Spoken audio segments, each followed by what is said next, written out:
বাঙালি life time achievement ঘোষণার মঞ্চে আরেকবার ডেকে নেব এবিপি আনন্দর সম্পাদক সুমন দেকে।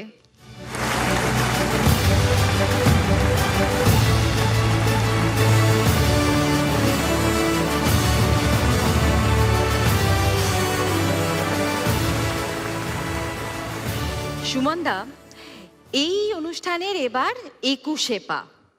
এতগুলো বছর ধরে আমরা কৃতীদের সম্মানিত করছি, তাদের থেকে জানছি, শিখছি, কিন্তু 2 দশক আগের অনুষ্ঠান আর আজকের এই অনুষ্ঠানের মধ্যে কোথাও বদল হয়েছে কি? দেখো প্রিয়াঙ্কা, বদলে যায় শুধু ক্যালেন্ডারের তারিখটা, কিন্তু এই যে কৃতি মানুষগুলোর মেধা, পরিশ্রম আর সেই মানসিকতা যে ঝড়কে আমি করব মিতে, ডরবো না তার ভ্রুকুটিতে, সেটা প্রথম বছরে যেরম ছিল আজ এই 21তম বছরেও একেবারে তাই আছে, একটুও বদলায়নি। এই মানুষগুলো যেন তাদের কাজের মাধ্যমে প্রতি মুহূর্তে বলেন, কান্ডারি হুঁশিয়ার বাঙালি, জাগতে রহো। এই মনোবল, এই জেদই তো তাদের ব্যতিক্রমী করে তোলে। ধূমকেতুর মতো নয়, তাদের উত্থান হয় পরিশ্রম আর মেধার দীর্ঘ পথ পেয়ে। এই ধূমকেতুর কথা বললে তাই মনে পড়লো, আমাদের সেরা বাঙালির তৈরি হোয়াটসঅ্যাপ এবার পাড়ি দিচ্ছে একেবারে ধূমকেতু ধরতে। ভাবো, ধূমকেতুকে ধরতে হোয়াটসঅ্যাপ কি খেয়ালি করছো বলো তো? আরে হোয়াটসঅ্যাপ নয়, WhatsApp, water hunting advance terahertz spectrometer on an ultra small platform, এইটা হচ্ছে পুরো নাম। এটা এমন এক যন্ত্র যা ধূমকেতুর বুকে জলের হদিশ খুঁজবে। বলো কি? তোমার কথা শুনে আমি এটুকু বুঝতে পারছি, আমাদের এবারের সেরা বাঙালি নিশ্চয়ই একজন বিজ্ঞানী। একেবারে ঠিক ধরেছ। মফস্বলে স্কুলে পড়ার সময় স্যারের কাছে শুনতেন জগদীশচন্দ্র, সত্যেন্দ্রনাথ আর আইনস্টাইনের গল্প। ক্লাস 5-এর সেই ছেলে দারিদ্র্যের সঙ্গে লড়াই করতে করতে তখন থেকেই কল্পনায় পৌঁছে যেত মহাকাশে।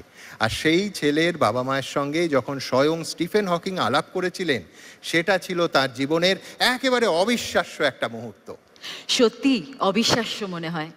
গলি থেকে রাজপথের রূপকথাকেও যেন হার মানায় তার এই যাত্রাপথ। গলি থেকে রাজপথ নয়, তার জীবন 14 ফিট বাই 12 ফিটের মাটির ঘর থেকে মহাকাশের মহাকাব্য। নবগ্রাম থেকে নাসায় পৌঁছানো সত্যিকারের রূপকথা। তিনি বিজ্ঞানী গৌতম চট্টোপাধ্যায়, সেরা বাঙালি 2025, লাইফ টাইম সম্মান এবার তাকেই।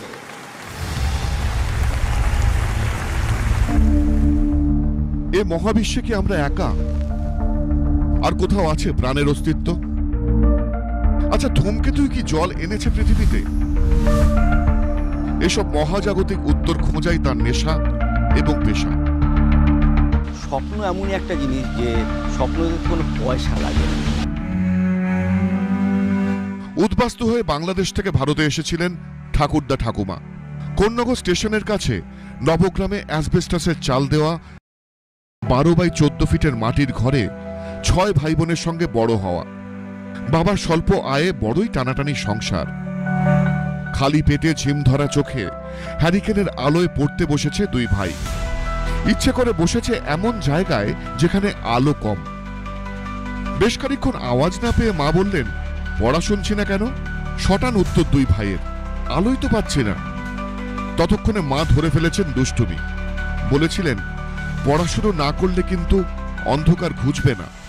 আমার ভাই আর আমরা একই ক্লাসে ভর্তি মা বাবা করেছিল, ওকে 1 ক্লাস এগিয়ে, কেননা 2 সেট বই কেনার ক্ষমতা ছিল না আমার। 1 সেট বই নিয়ে পড়াশুনো করতাম, আমি পড়তাম ও শুনতো, ও পড়তো আমি শুনতাম।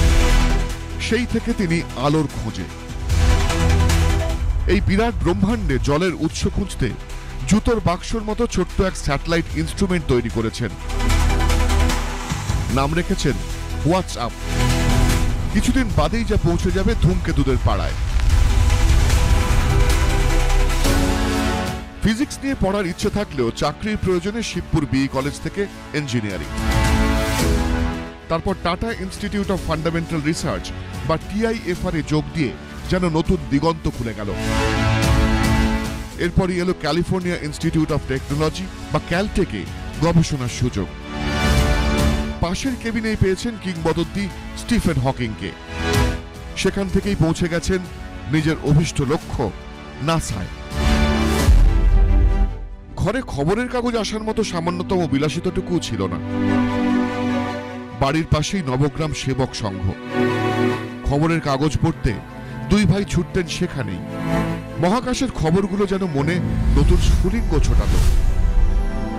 তা ওখানে গিয়ে না আমি আর আমার ভাই আমরা ছোটবেলায় প্রতিদিনই গিয়ে ওই আনন্দবাজার আর স্টেটসম্যান আগা পাঁচতলা পড়ে ফেলতাম। আর ওখানে তখন পড়তাম যে বিভিন্ন রকম সায়েন্সের খবর, রোল প্লে যাকে বলে না, ওই ঘুমিয়ে ওগুলো ভাবতাম যে আমি কি একদিন সায়েন্টিস্ট হতে পারবো।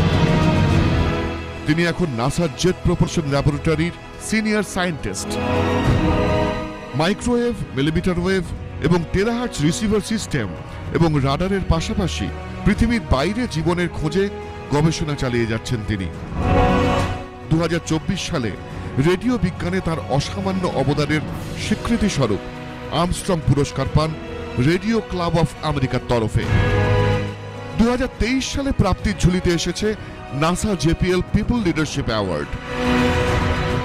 এছাড়াও 35টিরও বেশি নাসা টেকনিক্যাল অ্যাচিভমেন্ট এবং নিউ টেকনোলজি ইনভেনশন অ্যাওয়ার্ড পেয়েছেন তার 2.5 দশকের ক্যারিয়ারে।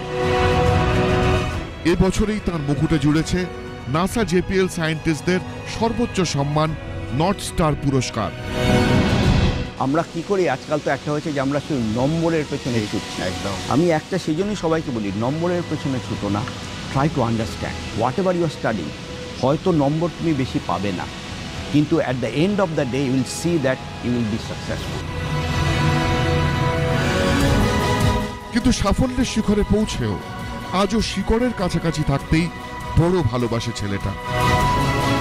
ছুটি পেলেই মন ছুটে যায় মায়ের কাছে, মনে হয় এক ছুটে ঘুরে আসি বাড়ি। দারিদ্র্যের অন্ধকার ঘুচিয়ে আজ তিনি আলোর পথযাত্রী। মহাকাশ বিজ্ঞানের সীমাহীন জগতে তার উড়ান। পৃথিবী ছাড়িয়ে ধূমকেতুদের রহস্যময় জগতে আজ তার পাড়ি। তিনি গৌতম চট্টোপাধ্যায়। সেরা বাঙালি লাইফ টাইম অ্যাচিভমেন্ট সম্মান এবার তাকেই। এবারের সেরা বাঙালি লাইফ টাইম অ্যাচিভমেন্ট সম্মান গ্রহণ করার জন্য আমি ডক্টর গৌতম চট্টোপাধ্যায়কে মঞ্চে আসতে অনুরোধ করব, আর তার হাতে এই সম্মান তুলে দিতে ডেকে নেব প্রাক্তন ভারত অধিনায়ক সৌরভ গঙ্গোপাধ্যায় এবং বাংলা ফিল্ম ইন্ডাস্ট্রির আইকন আরেক সেরা বাঙালি প্রসেনজিৎ চট্টোপাধ্যায়কে।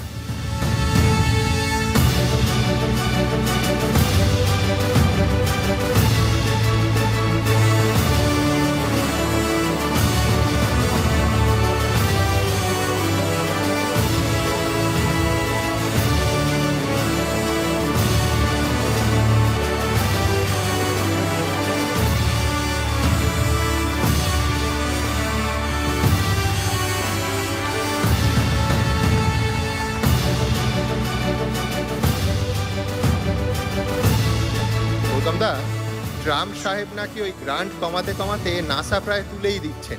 তো আমরা তো ছোটবেলা থেকে ব্রেন ড্রেন দেখে এসেছি, তো এবার এই ট্রাম্প সাহেবের কল্যাণে কিছু ব্রেন কি গেন হতে পারে? মানে আপনার মতো বিজ্ঞানীরা দেশে ফিরে আসতে পারেন? তোমরা ডাকলে নিশ্চয়ই চলে আসবে। অসাধারণ। দেখুন, আমরা সবাই জানি শুভ্রাংশু শুক্লা মহাকাশে গাজরের হালুয়া নিয়ে গেছিলেন।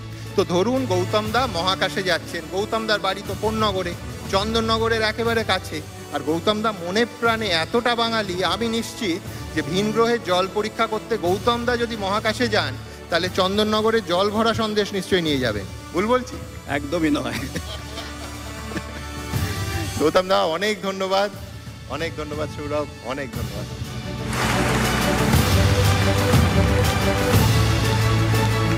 দেখো প্রিয়াঙ্কা,